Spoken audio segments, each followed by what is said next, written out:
Di luar dingin, di dalam dingin, perut kenyang. Jadi sebetulnya yang paling enak setuju?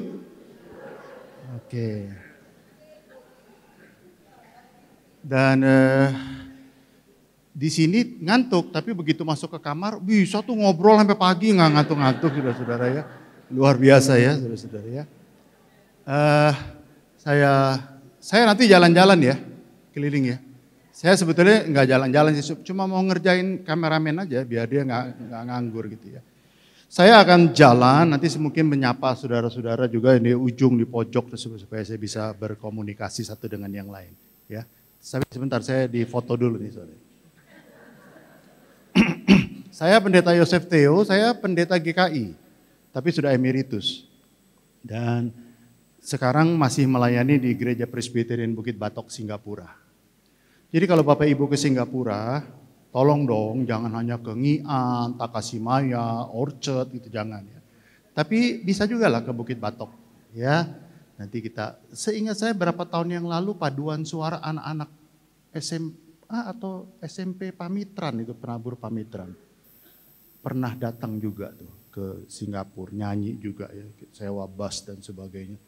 Wah, jadi kalau mau paduan suara nyanyi juga boleh ya. Paduan suara lansia ya, paduan suara lansia ya, setel kaset ya. Jadi lansianya nyanyi cuma buka-buka mulut aja, yang nyanyi kasetnya gitu, saudara. Bisa juga begitu ya. Tema kita hari ini cukup apa ya? Saya mau katakan begitu, tapi saya akan cukup, tapi saya percaya kualitas orang-orang Cirebon. Amin. Kalau saya bilang begini, Cirebon, semuanya bilang yes. Ya. Terus kalau saya bilang GKI Pengampon, oke. Semua begitu ya. Oke? Bisa ya? Ya, jadi bukan hanya anak remaja atau pemuda tapi juga senior-senior. Kalau saya bilang Cirebon, yes. GKI Pengampon, oke. Gitu ya. Cirebon, yes. Cirebon, yes. GKI Pengampon, okay. Wah hebat ya. Saya stase di GKI Pengampon itu 1987, 2 bulan. Saya dikoskan di Pulau Saren 90. Dan dari 2 bulan itulah saya jatuh cinta kepada Cirebon. Berapa waktu yang lalu ada orang Cirebon, dia open PO, nasi lengko. Langsung saya order, saudara-saudara ya. Ada tahu gejrot nasi, tapi tahu gejrotnya tetap tidak seenak pakai air kali Cirebon, saudara-saudara. Betul, enggak ada enak. Luar biasa. Luar biasa. Tahun berapa, 90-an itu saya bawa anak-anak remaja, vokal grup remaja GKI Jatinegara. Ayo kita pelayanan ke GKI Rahmani, Cirebon, Pengampon 21 ya kalau nggak salah ya. Nah saya naik satu mobil dengan mereka. Saya bilang begini, 10 orang vokal grup ini. Saya bilang begini, anak-anak remaja, pemuda, kalau kita pergi ke satu kota, jangan cari makanan yang ada di kota kita. Kita cari makanan yang khas daerah ini. Nah yang khas di sini adalah nasi lengko, Anda mesti coba. Oke, sampailah siang. Saya bawa ke Pagongan itu nasi lengko ya, yang depan Telkom itu. Wah ya, gimana?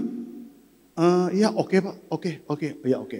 Ya, terus malamnya saya bilang, kalau sudah coba di Pagongan, kita mesti coba nasi lengko di tempat lain. Coba kita compare, kita bandingin. Saya bawa malamnya ke Kalibaru, nasi lengko. Nurut dia tuh. Besok paginya saya bawa lagi nasi lengko. Saya lupa di satu tempat itu. Jadi kita coba. Akhirnya anak remaja bilang gini, Pak, memang di Cirebon gak ada makanan lain ya Pak, nasi lengko doang. Memang di Cirebon gak ada makanan lain ya Pak, ya nasi lengko doang ya Pak. Tapi istri saya pun jadi nasi lengko, tahu gejrot, nasi jamblang. Wah. Empal gentong. Jangan ngomong aja Bu, bawa sekarang sini. Ya. Mari kita berdoa bersama-sama. Tuhan memberkati di dalam sesi ini, beberapa menit ke depan kami akan totally konsentrasi mendengarkan pemahaman yang mungkin bagi kami baru, tetapi ini akan menambah pengetahuan rohani kami. Supaya kami makin cinta Tuhan, makin jaga iman kami. Dan sekali-kali kami tidak akan pernah berganti iman kami. Tuhan memberkati hamba-Mu yang menyampaikan dan semua hamba-Mu yang mendengarkan. Dalam nama Tuhan Yesus kami semua diberkati, kami semua diubah, kami semuanya boleh terus berjalan bersama dengan Tuhan. Kami mau satu hal, pulang kami dari RC ini, pulang dari reversing course ini, kami akan menjadi orang Kristen yang berubah. Menjadi lebih baik, lebih memuliakan Tuhan, dan lebih berarti untuk menjadikan GKI Pengampon rumah rohani kami menjadi lebih baik, lebih maju, dan lebih berkembang. Dalam Tuhan Yesus kami berdoa. Amin. Kita baca bersama-sama Yesaya 45 ayat 15. 1, 2, 3.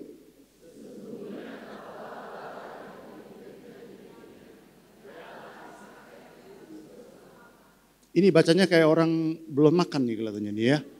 Yang rapi, suaranya enak begitu dan sebagainya ya. Tuh. Kan kameramennya ngambil bangku dia, nggak berani pergi-pergi jauhin kamera dia gitu ya. Oke, 1, 2, 3. Wah, cuma ibu doang yang keras, yang lain nggak ada yang keras. Bagus Bu. Di lehernya sudah ada speaker, ada mikrofon. Hah? Oh, dimasukin ke mulut maksudnya gitu? Enggak. Oke, begini ya. Oke. Kedengeran, Bu? Dengar. Kedengeran? Enggak. Deus revelatus dan Deus absconditus. Deus revelatus itu Latin, Inggrisnya jadi revelation. Cirebon aja, pinter Inggrisnya aja. Ya. Deus itu berasal dari kata Latin yang artinya adalah Tuhan. Kata ini mesti diingat. Kalau ke Singapura ketemu saya, Pak Heno, Deus revelatus. Mesti jawab. Deus revelatus itu adalah artinya ditampilkan, diungkapkan, atau dibongkar. Berarti Deus revelatus itu artinya Tuhan yang membongkar dirinya, Tuhan yang membuka dirinya, Tuhan yang menyatakan dirinya supaya manusia kenal Dia. Pak siapa nih? Immanuel, Pak Immanuel. Pak Immanuel tahu saya siapa? Hah? Pak Pendeta Theo. Hanya itu. Kenapa tidak tahu saya? Karena belum kenal Bapak. Nah, kenapa belum kenal saya? Baru ketemu saat ini, Pak. Kenapa baru ketemu saya sekarang? Sebelumnya kita tidak pernah ketemu. Ini Pak Immanuel dari timur ya? Jauh sekali. Wah, ini orang timur kalau sudah lahir baru senyumnya luar biasa. Hebat ya. Pak Immanuel dan Anda semuanya tidak tahu saya. Sejauh saya tidak ungkapkan itu. Kalau saya ungkapkan, baru tahu semuanya. Baru tahu. Kenapa rambut saya putih? Hah? Bukan.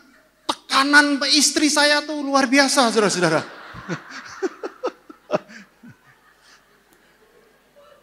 Makanya saya nggak ajak dia, biar saya bisa curhat sama Bapak Ibu semuanya. Kasihani saya Bu, kasihani saya Pak. Tapi ini Pak Immanuel nggak bahagia sama istrinya, lihat. Rambut saya putih karena setelah saya kemo itu botak semuanya. Saya adalah penyintas cancer. Dan saya sudah sembuh.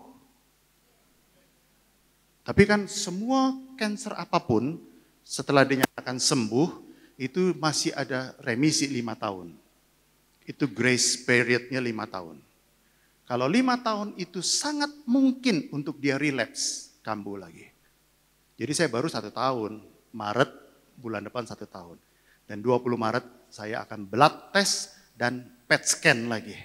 Tapi dalam nama Yesus, bersih selama-lamanya. Kalau 5 tahun bersih dia nggak balik, maka selama-lamanya aman.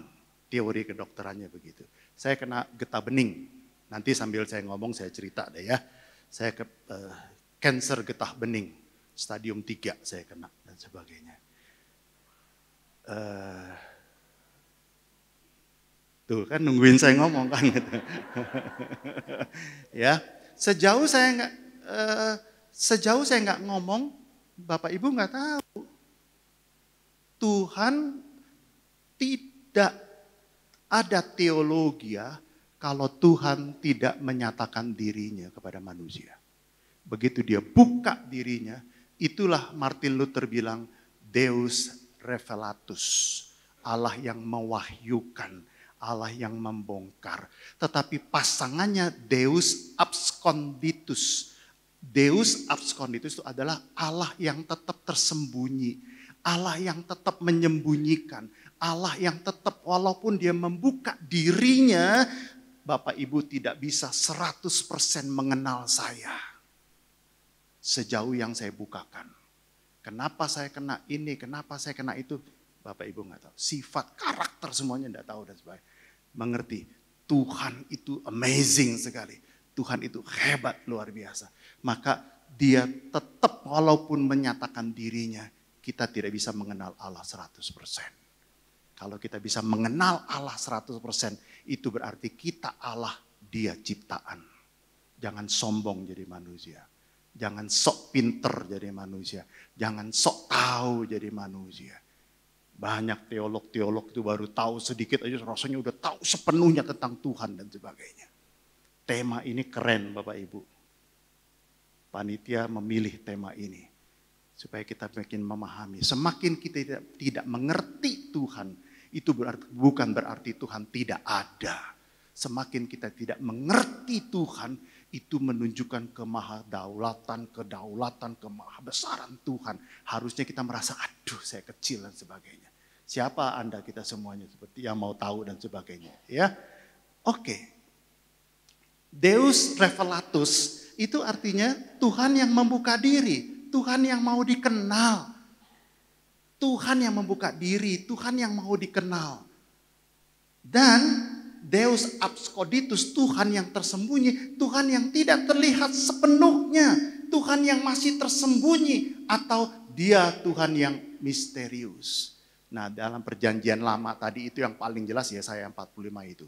Tuhan menyembunyikan dirinya. Oke. Jadi secara religius agama-agama itu cuma mengenal Deus Revelatus. Tuhan yang transenden, jauh, nggak bisa dipahami, nggak bisa disentuh, maha kudus, kita maha hina dan sebagainya. Tetapi yang hebat di dalam kekristenan ada satu yang namanya Deus Deus Revelatus. Agama-agama cuma mengenal Deus Absconditus. Itu sebabnya maka kita menyebutnya dengan Bapa. Kita menyebutnya dengan Bapa. Kita bisa berkomunikasi. Doa orang Kristen adalah doa yang tidak pakai rumusan apa-apa. Tidak ada 1, 2, 3, 4, 5. Salah ulang lagi. 1, 2, 3, 4. Enggak. Kita setiap waktu kita bisa berdoa kepada Tuhan. Setiap keinginan kita bisa curahkan. Kenapa? Karena itulah Tuhan yang bukan hanya jauh transenden, ya absconditus, tapi dia juga Tuhan yang datang ke dalam dunia, membuka dirinya. Maka nanti absconditus atau revelatus itu yang paling jelas adalah lewat melalui Tuhan Yesus Kristus. Nah ini uniknya kekristenan. Dia juga Deus Revelatus, bukan hanya absconditus. Oke.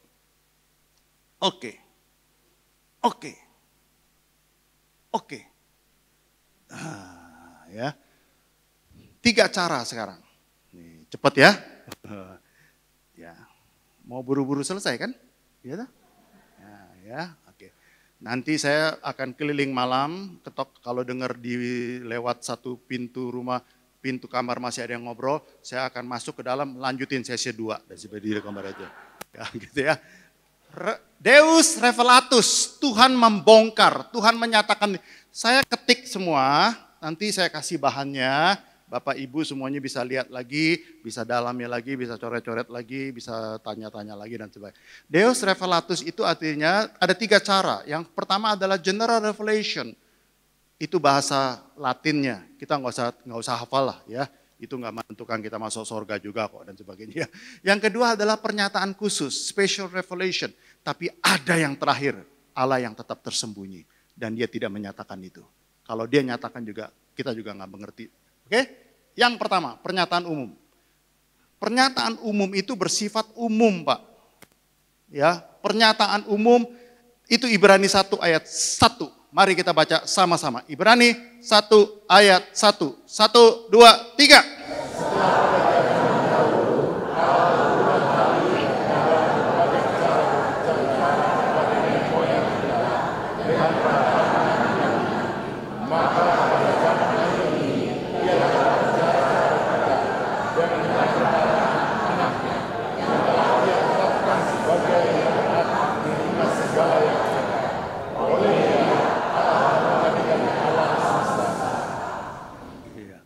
Demikianlah anak-anak TK Pengampon baru membacakan deklarasinya ya.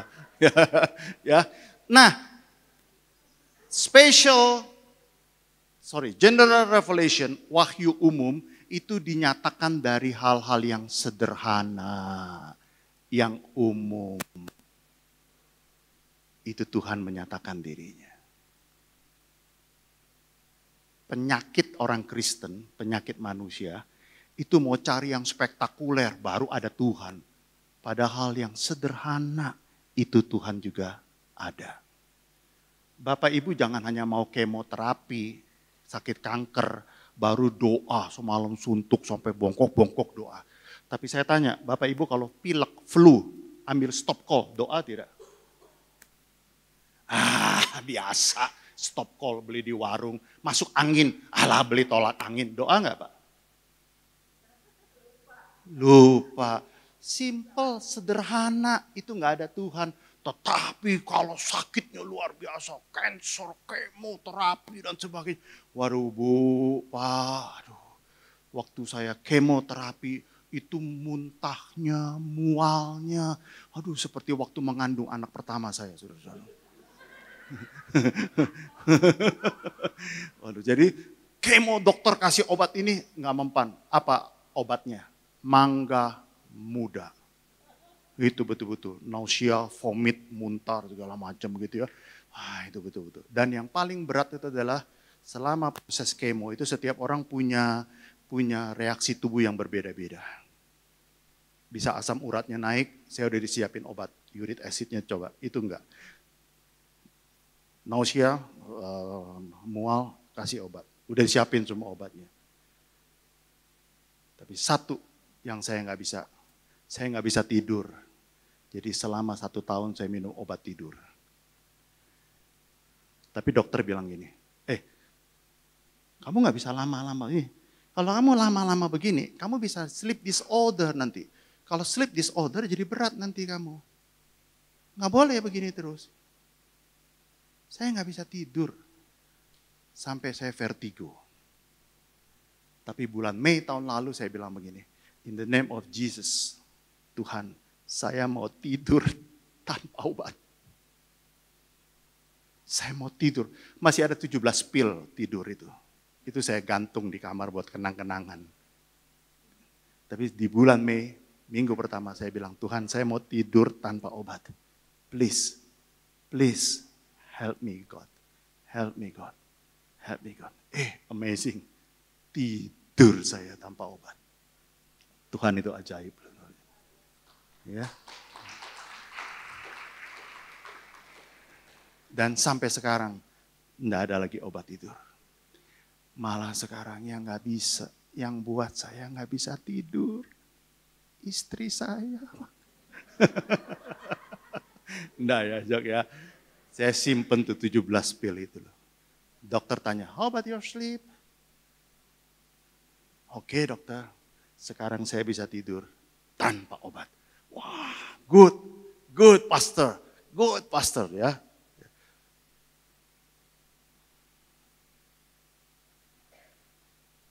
Sekarang masuk angin nih, kecil kok. Anda bilang, ini perkara biasa.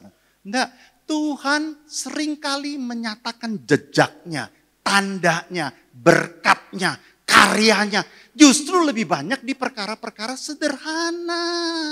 Bangun tidur pagi masih bisa melek. Bisakah kita duduk lalu berkata, puji Tuhan. Kita jarang mengucap syukur untuk perkara yang sederhana. Kita mengucap syukur untuk perkara yang besar. Lalu ketika perkara yang besar Tuhan gak menjawab doa kita, kita marah. Tuhan mana Tuhan? Lalu Tuhan bilang, aku sudah menyatakan berulang-ulang kali. Setiap hari aku menyatakan, setiap pagi aku menyatakan itu jejak langkah imanmu. Engkau gak bisa baca itu. Itulah kesalahan kita Pak. Kita selalu maunya adalah yang besar. Padahal wahyu Tuhan membongkar dirinya. Tuhan menyatakan dirinya. Elia juga begitu. Waktu dia frustasi, lalu dia lari dia. Lalu Tuhan ada angin besar, tidak ada Tuhan. Jelas tuh, di mana tuh cari ayatnya. Gempa bumi, tidak ada Tuhan. Tapi angin sepoi-sepoi, biasa. Di situ baru ada Tuhan. Nah kita sering kali mengabaikan hal-hal yang biasa. Maka iman kita tidak bertumbuh. Sorry nih, saya pakai kata yang tegas. Iman kita tidak selalu bertumbuh lewat perkara-perkara yang besar. Tapi iman kita justru bertumbuh dan menjadi kuat lewat perkara-perkara yang kecil. Sederhana, sepele. Dan wahyu umum Tuhan itu juga diberikan kepada semua orang adil. Orang jahat kayak orang apapun. Dan Matius 5 bilang, kalau Bapa memberi matahari kepada semua orang yang baik, yang jahat, maka Bapa kalau yang baik saja bisa memberikan yang baik kepada anak-anaknya, maka apalagi Bapa yang jahat dan sebagainya.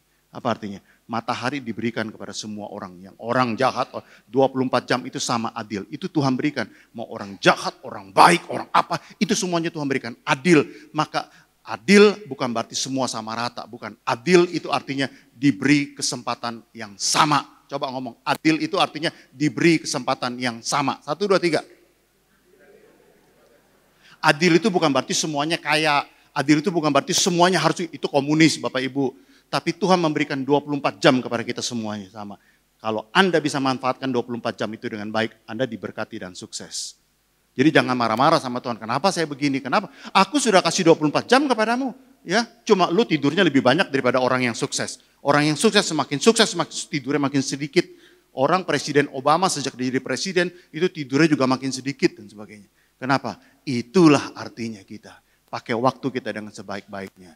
Jadi Deus Revelatus secara umum, itu umum, semuanya nggak terkecuali diberikan.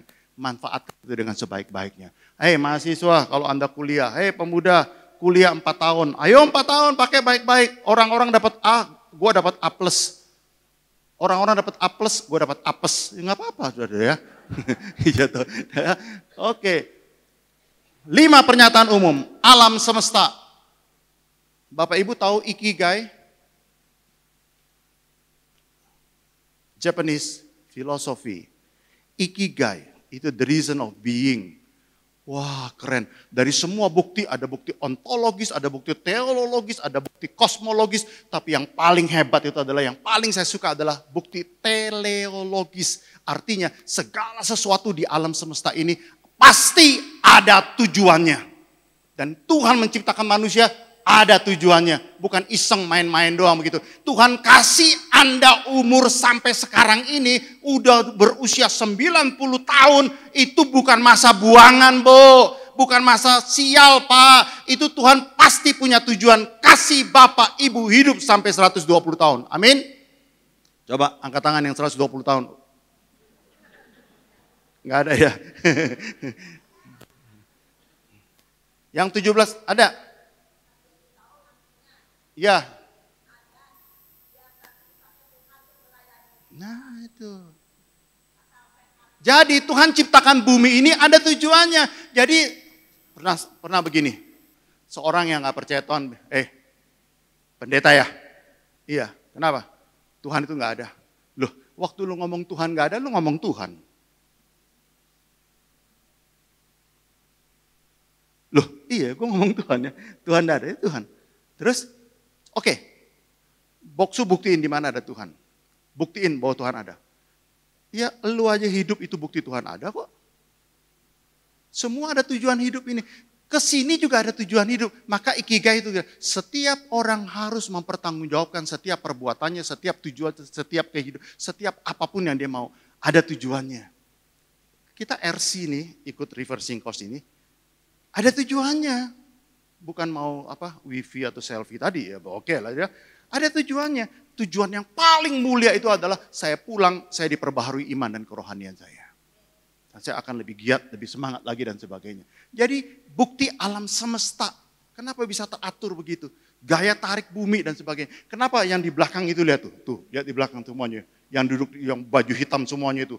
Itu yang baju hitam semua di belakang itu adalah sebetulnya bukan dari Cirebon. Mereka itu adalah Korean singer, K-pop tuh mereka semuanya. Keren ya, mau main bandnya tuh bagus sekali ya, luar biasa ya. Wah, tepuk tangan buat pemain band kita, saudara. Oh, ya. Bulan depan mereka mau show di Jakarta International Stadium di Tanjung Priok dan sebagainya. Tapi mereka mau show sendiri, nggak ada penonton, nggak apa-apa ya. Keren ya, bagus ya. Saya menikmati bandnya. Tadi makanya saya bilang, saya sebetulnya kepengen sesi ini nyanyi praise and worship aja. Wah, keren sekali itu ya. Bajunya hitam semua lagi ya. Nanti setelah selesai camp, ada bayaran nggak? Nggak ada pembayaran ya? Ada ya? Ada. Ya. Jadi apa tuh? Ya lihat alam semesta ini ada tujuannya. Hidup ada tujuannya. Segala sesuatu ada tujuannya. Tuhan bukan penganggur lalu dia ciptakan sembarangan. Enggak. Itu sebabnya segala sesuatu ada tujuannya. Itulah Allah menciptakan pernyataan umum dengan alam semesta. Yang kedua, tubuh, jiwa, dan roh. Itu adalah bukti Tuhan ada. Siapa bilang Tuhan tidak ada? Tubuh, roh, dan jiwa. Saya tanya begini, ini 3 ya. 1 Tesalonika 5:23, semoga Allah damai sejahtera menguduskan kamu seluruhnya. Apa itu seluruhnya? Roh, jiwa, dan tubuhmu. Saya tanya kepada Bapak Ibu ya. Jawab ya Pak, Bu, jawab ya. Pak, Bu, jawab ya. Kalau dia rohnya sehat, jiwanya sehat, tubuhnya sakit, dia orang apa?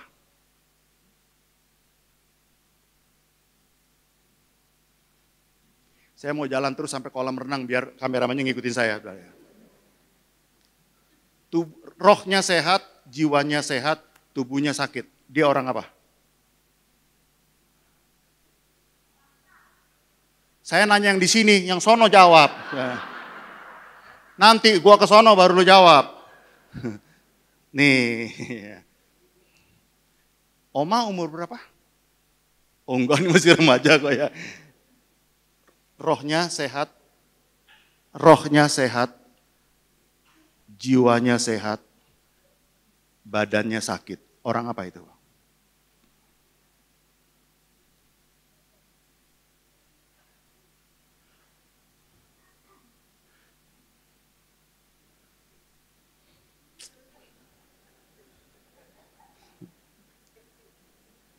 Jauh-jauh datang nggak dijawab.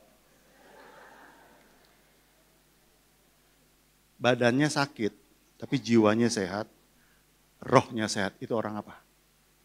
Sakit. Dia pergi kemana kalau sakit? Dokter. Mulai pinter nih. Ya, ini mulai pinter.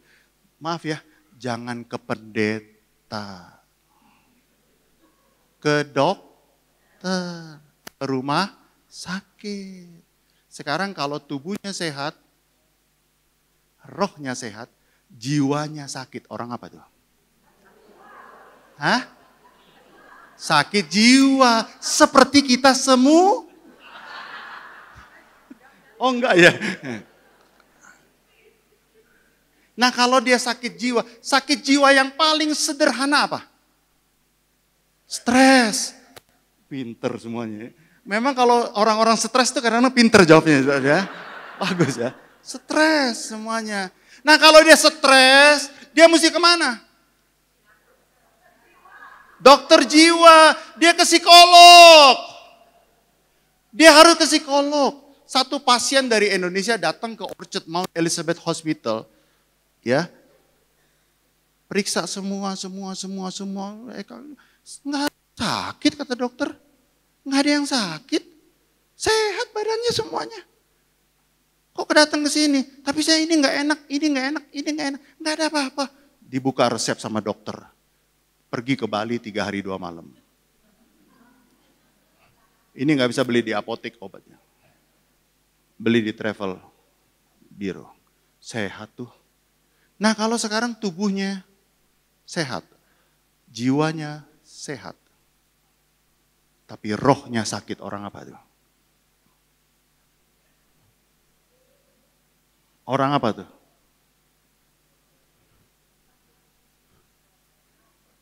Hah? Rohaninya mati, Pak. Nah, sakit rohani itulah yang paling tidak disadari oleh siapapun juga. Sakit rohani itu sama seperti orang gak mandi. Kitanya gak apa-apa, tapi orang-orang di sekitar kita yang pusing. Ya. Sakit rohani itu seperti orang tidak sikat gigi. Kitanya mah naon-naon. Tapi orang yang ngomong sama kita, bau bangkainya ampun luar biasa dan sebagainya. Kita mah gak berasa. Sakit rohani itu gak ke gereja gak apa-apa, gak pelayanan gak apa-apa. Tapi orang-orang di sekitar kita, keluarga kita itu merasakan, kenapa papa begini, kenapa istri begini, kenapa anak-anak begini. Pak, Bu, please, maka kita mesti cek rohani kita, Bu. Maka Tuhan membuktikan tubuh, jiwa, dan roh. Itu membuktikan Tuhan itu ada. Binatang tidak punya roh. Karena roh itulah bagian spiritualitas yang menumbuh kembangkan kerohanian kita. Kita bisa komunikasi dengan Tuhan. Nah sayangnya manusia sibuk cari uang, sibuk cari ini, itu, kerja segala macam. Apa yang paling dibuang, diabaikan? Rohaninya yang paling diabaikan. Manusia dicipta menurut gambar dan rupa Allah. Ingat ya, imago Dei. Imago Dei itu berarti manusia punya kekekalan, manusia punya kebenaran, manusia punya kebaikan. Waktu jatuh ke dalam dosa, apanya yang rusak dari 3 aspek ini?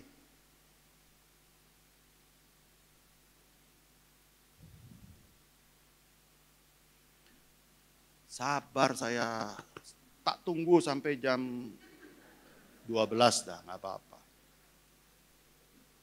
Konsep kebaikannya tidak rusak. Konsep kekekalannya tidak rusak. Mati kekal, hukuman kekal, atau hidup kekal. Tapi yang rusak itu adalah konsep kebenarannya. Orang yang paling jahat sekalipun dia tahu berbuat baik. Seorang perampok bank, begitu habis merampok bank, dia masih kasih 1 juta kepada tukang parkir di depannya. Masih ada kebaikan. Tapi apa yang rusak? Kebenarannya itu rusak. Gambar Allah menjadi rusak. Maka agama menjadi begitu banyak oleh karena gambar Allah di manusia itu rusak. Sorry Pak, saya harus ngomong, dengarkan saya Pak.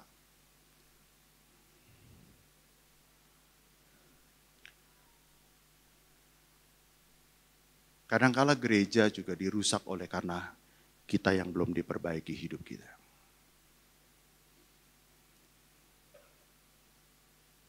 Maka spiritualitas kita, roh itu yang maka pada waktu Tuhan Yesus datang, dia tidak mengajarkan kebaikan, dia tidak mengajarkan kekekalan, dia mengajarkan kebenaran. Back to basic, kembali kepada kebenaran Tuhan. Hidupkan kembali hati nuranimu, kebenaran itu dan sebagainya. Ya, oke. Adanya nafas hidup. Coba Pak, Bu, gini ya, saya ajarin ya. Sebelum ke sini, saya tengok satu orang dari Solo, itu sudah di ICU dari September tahun lalu. Di ICU September tahun lalu. Pak, Bu, di ICU dari September tahun lalu. Pak, Heno, Pak, September tahun lalu.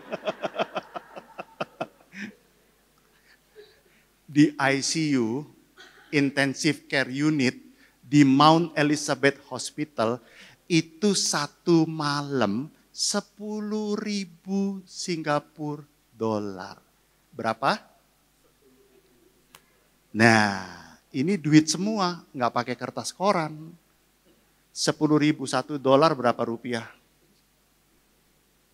12.000 sekarang. Sebulan berapa? 5 bulan di ICU. Tak ngomong Pak, duitnya ndak ada seri kali ini. Tapi udah,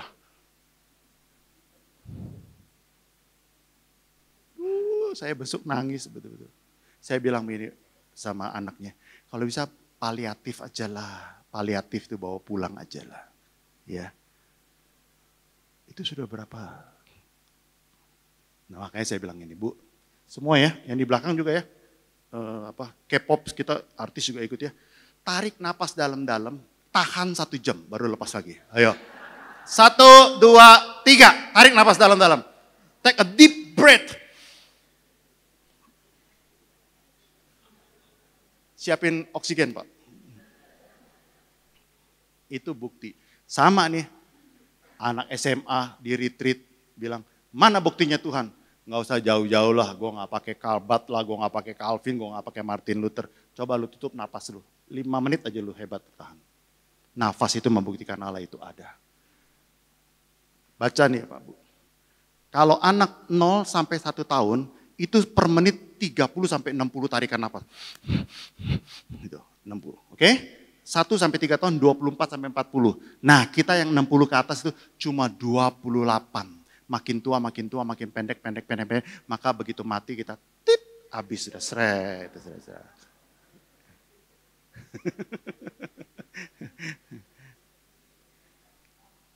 Lihat ya. Kalau anak remaja 12, 18 tuh 12, 16 per menit. Ya. 12, 20 tarikan per menit. 28 kita seperti itu. Ya. Itu artinya nafas itu membuktikan Tuhan itu ada. Adanya kematian. Nah ini saya mau cepet nih. Ini proyek orang gila nih. Habisin berduit supaya manusia nggak mati katanya. Dia pengen makan buah kehidupan. Bukan hanya buah pengetahuan yang baik dan jahat. Ada sebuah proyek yang diberi nama 2045 Initiative. Bertujuan mengembangkan teknologi kecerdasan buatan AI, membuat tubuh manusia tidak terpengaruh oleh umur dan penyakit, dan pengen hidup abadi selamanya. Ini seperti film Transcendent. Pernah nonton film Transcendent? Johnny Depp itu ya. Pernah nonton film Transcendent? Enggak pernah ya?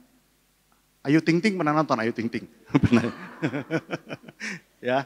Lalu ceritanya ini, ya ada pokoknya dia mau bikin superkomputer teknologi yang kemudian diberi nama Transcendent. Oke, nah ini Johnny Depp nih, The Transcendent. Sebenarnya film ini adalah film Transcendent diadopsi dari Profesor Ray Kulwitz, saintis, penulis sekaligus futurologi. Tahun 1983 menerbitkan sebuah buku Technologies of Freedom. Handphone dan fax akan mengambil alih kekuatan. Benar loh ternyata. Handphone dan fax itu ternyata ramalan dia itu betul. Ya. Sekarang tahun 1990 dia menerbitkan sebuah buku The Age of Intelligent Machines di mana dia meramalkan satu saat internet bakal menguasai dunia. Lagi-lagi itu juga benar. Oke? Sekarang ada tesis bahwa teknologi canggih dapat berperan penting dalam kehidupan manusia. Dikatakan teknologi nano. Ya, ini baca yang bagian bawah nih Pak Bu. Pak Bu, nih ada meter, ada sentimeter, milimeter, mikrometer, nanometer, pikometer. Gila, sekarang lihat ya. Chips kecil sekali. Chips kecil sekali. Itu jutaan mampu.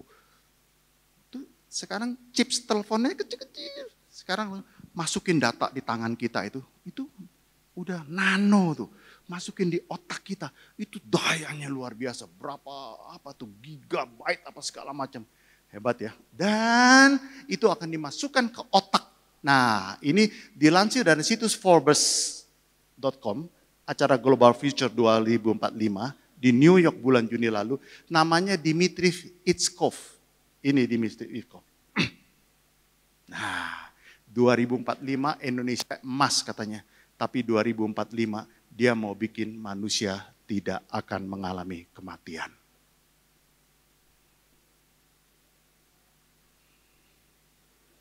Wedan tenan. Wedan tenan. Ini loh, di sini lebih jelas ya gambarnya ya. Kalau di sini jelas sebetulnya, cuma kan kita udah usia jadi katarak semua nggak kelihatan di Bapak Ibu ya. Ini loh jelas sekali. Ya 2015, 2020 sampai 2040 sampai 20 itu udah luar. Dia udah habis duit 3 juta dolar dan dia kumpulkan orang-orang kaya di dunia. Ayo tunjang dukung proyek saya. Nanti siapa yang mendukung proyek saya, kalau ini berhasil maka dia yang akan saya kasih nano chips itu dan Anda yang akan menikmati. Tidak ada penyakit, tidak ada apapun juga.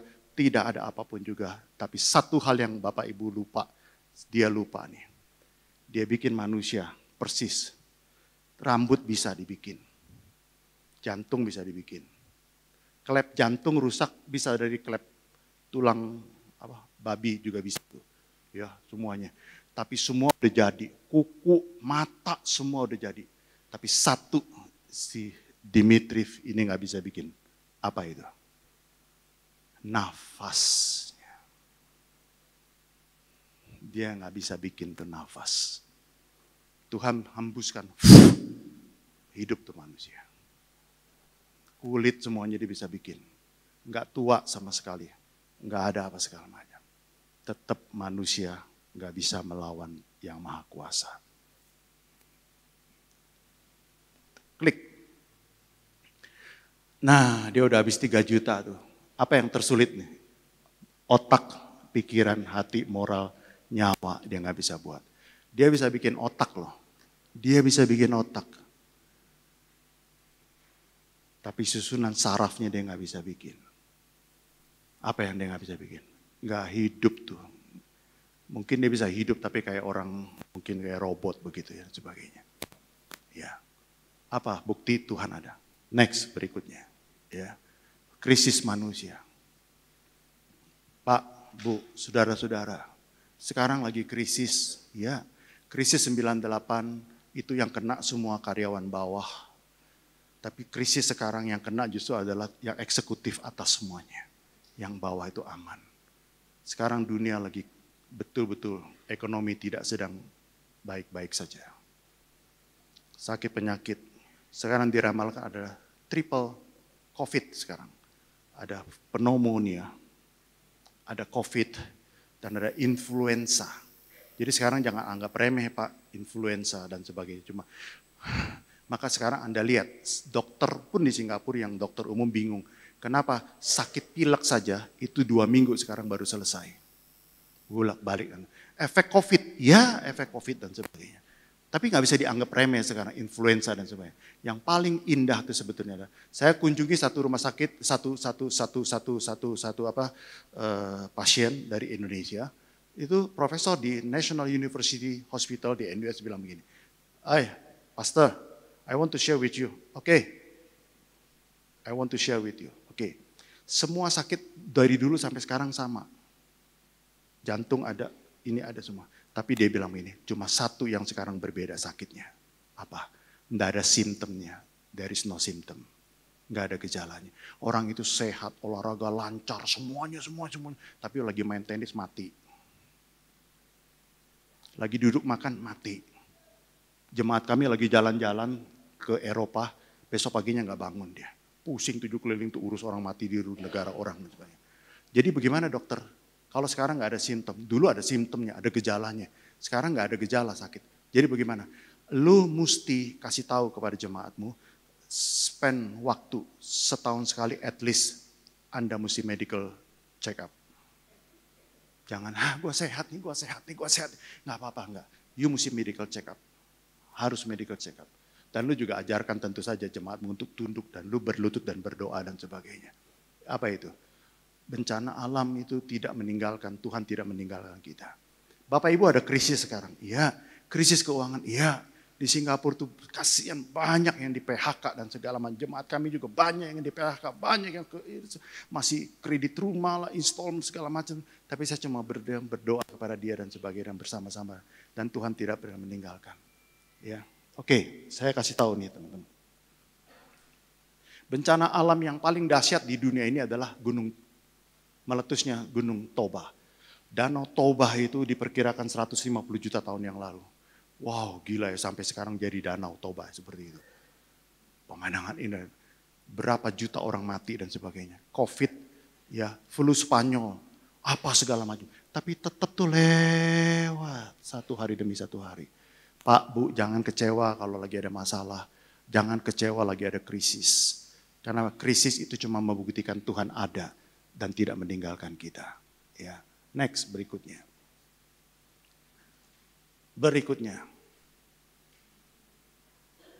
Pernyataan khusus. Alkitab. Tadi Deus Revelatus General Revelation. Sekarang Special Revelation. Apa yang pertama-tama? Alkitab. Saya tanya ya, Pak, Bu, masih baca Alkitab setiap hari? Pak, masih baca Alkitab setiap hari? Masih? Sudah berapa kali habis baca Alkitab dari Kejadian sampai Wahyu? Berapa kali? 3 kali. Wih, baca ya terus ya, untuk tahu isi hati Tuhan. Ini, Alkitab terdiri dari 1189 pasal, 31.171 ayat, 691.718 kata. Ditulis oleh 40 orang dengan latar belakang yang berbeda, kurun waktu 1.500 tahun.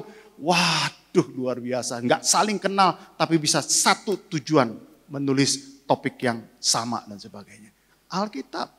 Yang kedua adalah ini, Yesus Kristus. Ini adalah special revelation. Alkitab. Yang kedua adalah Tuhan Yesus Kristus. Ibrani 1 ayat 1. Setelah pada zaman dahulu Allah berulang kali dan dalam berbagai cara berbicara kepada nenek moyang kita dengan perantara nabi-nabi. Maka pada zaman akhir ini Dia telah berbicara dengan kita dengan perantaraan anaknya. 1 Korintus 2 ayat 10. Lihat, dalam konsep kristologi Thomas Aquinas, dia cuma mengatakan satu. Kalau mau mengenal Tuhan yang benar, harus melewati Tuhan Yesus. Baru kita bisa kenal Tuhan yang, karena disitulah Tuhan paling banyak mengungkapkan dirinya dan sebagainya. Oke. Yang terakhir, lewat apa? Doa. Yang terakhir lewat doa. Saya masih baca Alkitab sampai sekarang, 5 pasal satu hari. Dan saya dapat apa, saya cek. Saya sudah hampir sudah memasuki yang ke-20, sudah habis Wahyu, ulang lagi dari depan. Catat di Alkitab. Maka kalau ada khotbah mendadak, saya tinggal buka itu aja, tinggal khotbahkan dan sebagainya. Dan selalu menemukan hal-hal baru, saudara-saudara. Dan lebih dari itu adalah doa. Doa itu adalah bicara langsung dengan Tuhan. Bapak Ibu, sorry nih ya, ini tanya nih, pertanyaan terakhir nih gitu ya. Bapak Ibu di rumah ada ruang doa? Bapak Ibu punya rumah? Bapak Ibu punya rumah? Enggak yakin ya, karena belum lunas barangkali dan sebagainya. Ngomongnya, Bapak Ibu punya rumah? Punya, gitu loh ya. Bapak Ibu punya rumah? Cirebon? GKI Pengampon? Nah, saya punya rumah, ada 4 kamar, 1 kamar saya buat ruang doa. That is my chapel. Saya taruh lilin-lilin kecil. Aduh, kalau ruang doa itu gereja Katolik paling menyentuh. Ada chapel. Ini terinspirasi dari gereja Katolik. Jadi kalau saya masuk ke ruangan itu, saya pesen tempat berlutut pakai Shopee. Ya. Jadi kalau di situ ada 1 lilin kecil yang terbakar, itu berarti entah siapa, istri atau anak saya masuk ke situ berdoa. Kalau malam saat teduh di situ, pakai lilin yang elektrik dan sebagainya. Aduh, saya bisa menangis sendiri dia. Saya bilang kalau ada masalah, ada pergumulan, anak saya kecewa, marah ini, dia langsung masuk ke situ dan dia berlutut dan dia berdoa. Dan dia keluar dari ruangan itu dan bilang, thanks God, karena Tuhan memberi kekuatan buat saya. Bapak Ibu diberkati rumah. Oke lah, sisipkan satu ruangan. Disitulah Anda bikin chapel. Disitulah tempat perjumpaan pribadi Anda dengan Tuhan. One to one. Face by face dengan Tuhan. Kadang-kala saya ajak istri saya, yuk kita berdoa berdua yuk. Dan kita berlutut di situ berdua dan sebagainya. Apa yang paling sering saya masuk ke ruangan itu berdoa? Waktu wedding anniversary. Waktu wedding anniversary. Pak Immanuel, maaf ya Pak, mau tanya, boleh ya? Sudah berapa lama menikah Pak? 35 tahun. Tanggal berapa wedding anniversary-nya Pak? 15 Desember. Bapak ini sangat diberkati luar biasa. Tidak sia-sia namanya 15 Desember hari pernikahan. Waduh, tepuk tangan dong buat Pak Immanuel. Saya kalau wedding anniversary ya Pak ya, kalau nggak staycation di hotel atau ajak makan, ajak makan istri. Kita ngomong yang bagus-bagus, kamu cantik, kamu terakhir suruh dia bayar. Doa ya Pak. Barangkali Bapak Ibu tuh sekarang doa nggak penting. Kalau ada penyakit, kalau ada keperluan baru doa. Enggak. Doa. Disitulah Tuhan menyatakan Deus Revelatus Special Edition. Doa. Di situ kita banyak. Waktu saya sakit, terakhir saya mau doa begini. Di selangkangan saya itu ada benjolan. Jadi getah bening itu selalu ada di lipatan-lipatan. Selangkangan, ketiak, leher. Ya, itu kalau Bapak Ibu mandi ya bolehlah raba-raba gitu. Kalau wanita breast itu seringkali yang menjadi masalah, breast cancer. Jadi gini. Ada satu benjolan 11 cm. Tapi saya diamin aja karena no effect, nggak ada apa-apa. Tapi 1 Oktober 2023 itu tiba-tiba itu membuat saya menjadi demam dan sakit. Maka dioperasi dan dibiopsi ternyata itu adalah CA. Jadi WA dokter di Karoles Gading Serpong itu saya masih simpen sampai sekarang. Saya masih simpen. Bapak kalau datang, kalau sudah ada hasil biopsinya, nggak usah kemari. Fotoin WA ke saya. Saya foto dan saya WA. Dia langsung bales, Bapak ini salah satu jenis kanker yang paling ganas. Karena itu adalah limfoma cancer. Bapak mesti cepat ditangani. Kalau tidak cepat ditangani, maka ini bisa berbahaya. Waktu itu ada tamu di rumah. Pas saya lagi datang ke Jakarta. Istri saya merasa, loh kenapa nih tiba-tiba baca WA dokter tuh mukanya beda. Dan saya meneteskan air mata. Siapa yang gak divonis kanker itu bisa? Enggak, pasti ya. Tapi waktu itu doa saya 3. 1, terima kasih Tuhan izinkan saya kena kanker. Karena Tuhan tidak pernah memberi yang jelek kepada kita.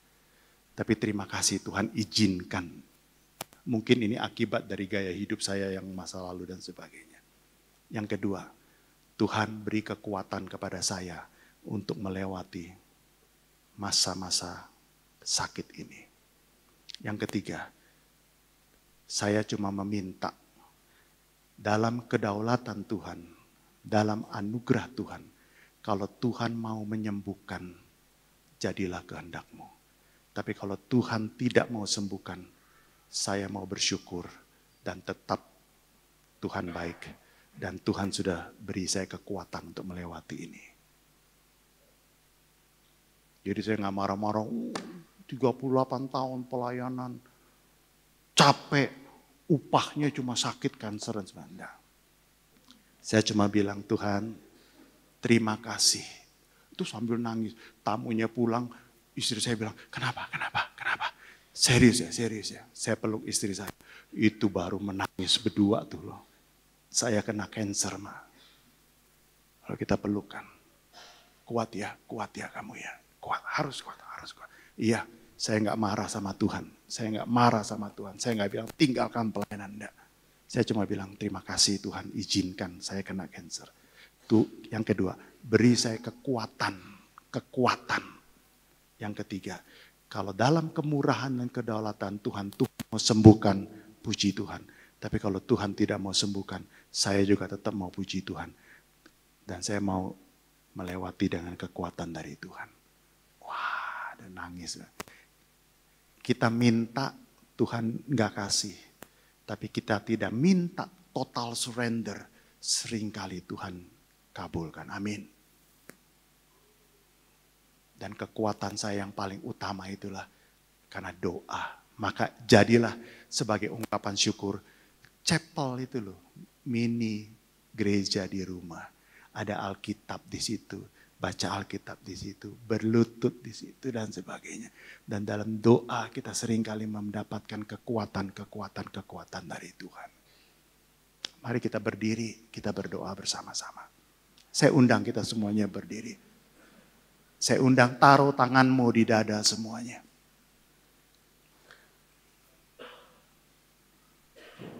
Saya minta pemusik boleh maju ke depan, boleh mainkan musik. Instrumen dengan sangat pelan, dengan sangat lembut, dengan sangat soft. Kita mau masuk hadirat Tuhan. Kita mau menyampaikan, ini aku Tuhan. Taruh tanganmu di dadamu. Apapun ekspresimu. Kalau Bapak Ibu gak kuat berdiri, boleh duduk.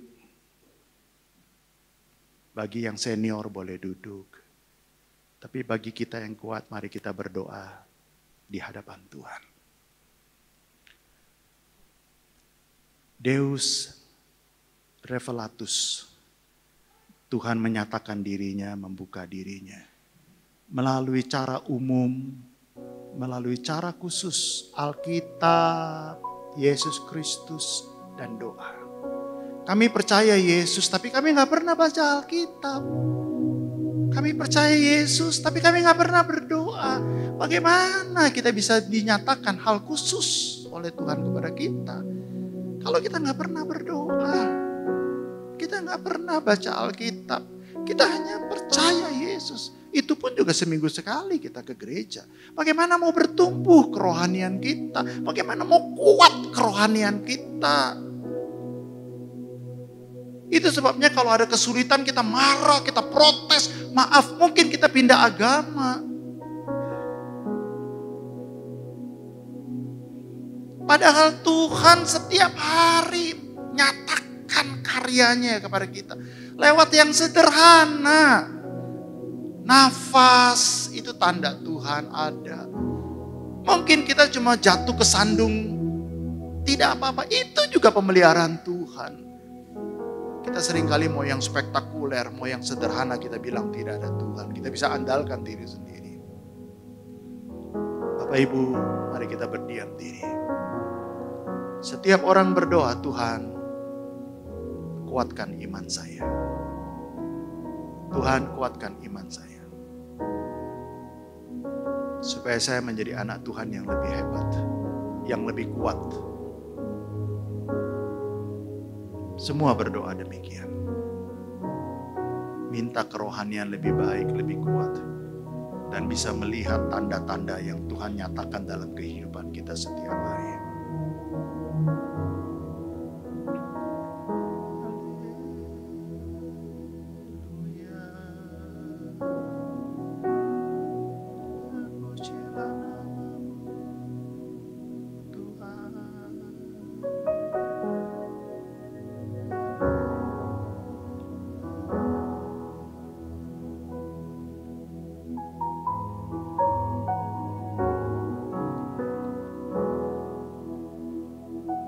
Siapa dari antara kita yang ada masalah, ada beban berat, hubungan suami istri, sedang tidak baik-baik saja hari ini?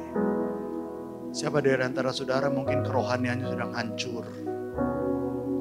Mungkin sudah lama tidak ada kehidupan nafas doa dalam hidupmu. Mungkin kau pernah bernasar, berjanji sama Tuhan, tapi sampai sekarang belum tergenapi. Belum dibayar, belum dilunasi. Mari datang ke hadirat Tuhan.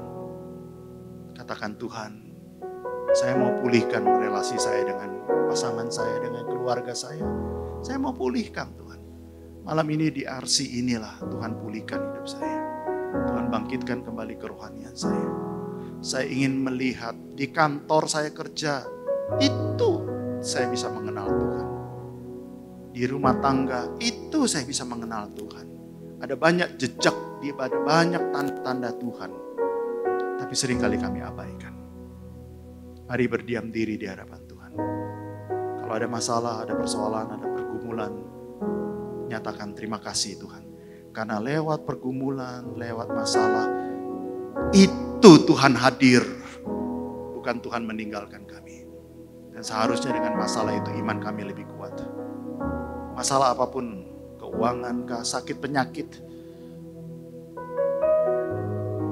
kuasa Tuhan turun dalam ruangan ini dan kau disembuhkan sakit malam ini. Tuhan boleh menyatakan kesembuhan, kekuatan buatmu. Jangan takut dengan krisis. Karena disitulah jejak Tuhan ada dalam hidup kita. Mari kita berdiam diri, kita berdoa.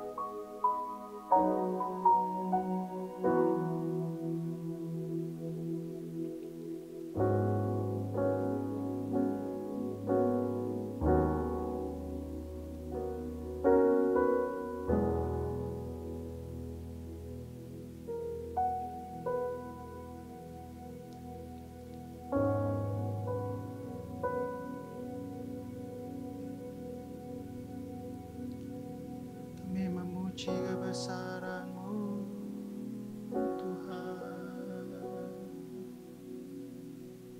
kami berserah sepenuhnya. Haleluya.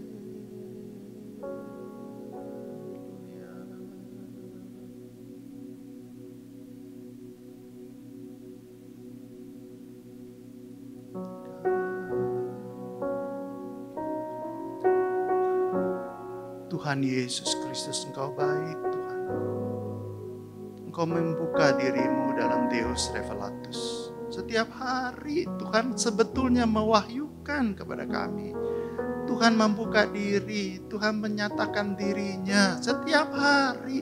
Cuma kami seringkali malas untuk membaca. Kami tidak punya mata rohani yang tajam untuk melihat karya-karya Tuhan dalam kehidupan kami. Tuhan ada di alam semesta. Tuhan ada di nafas kami, Tuhan. Tuhan ada di tubuh, jiwa, roh kami, Tuhan. Ada, Tuhan. Di hal yang sepele, yang kecil, Tuhan ada. Di hal-hal yang biasa, Tuhan ada. Kami nggak bisa baca itu adalah Deus Revelatus, Tuhan. Tuhan, ampunilah kami. Tuhan juga menyatakan lewat special revelation.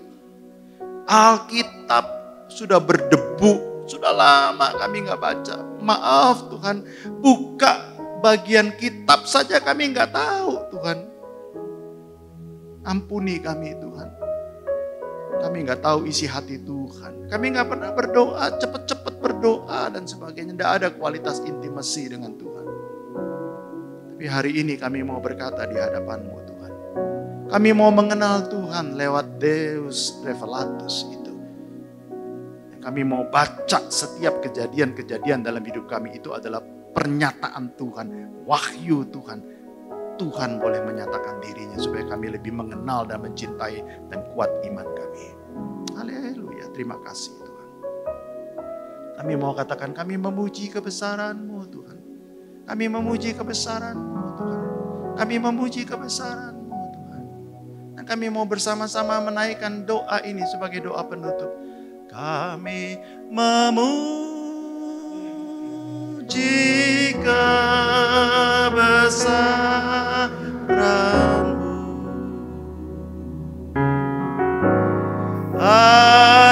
Ajaib Tuhan.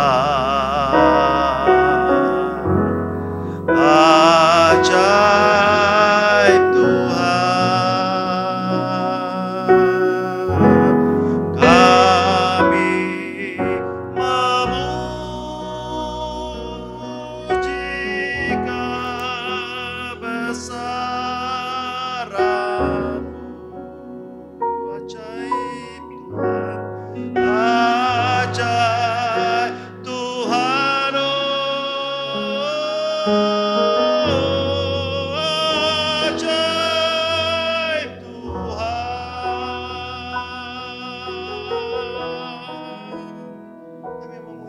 kebesaran-Mu Tuhan. Biarkan malam ini kami boleh membaringkan tubuh kami dan memulihkan semua keletihan kami dalam perjalanan Cirebon sampai ke tempat ini. Besok pagi kami akan bangun lebih segar, lebih kuat lagi, dan akan berjalan bersama-sama dengan Tuhan lewat session demi session. Diberkati kita semuanya oleh Allah Bapa, Putra, dan Roh Kudus. Semua yang diberkati Tuhan katakan amin. Silakan.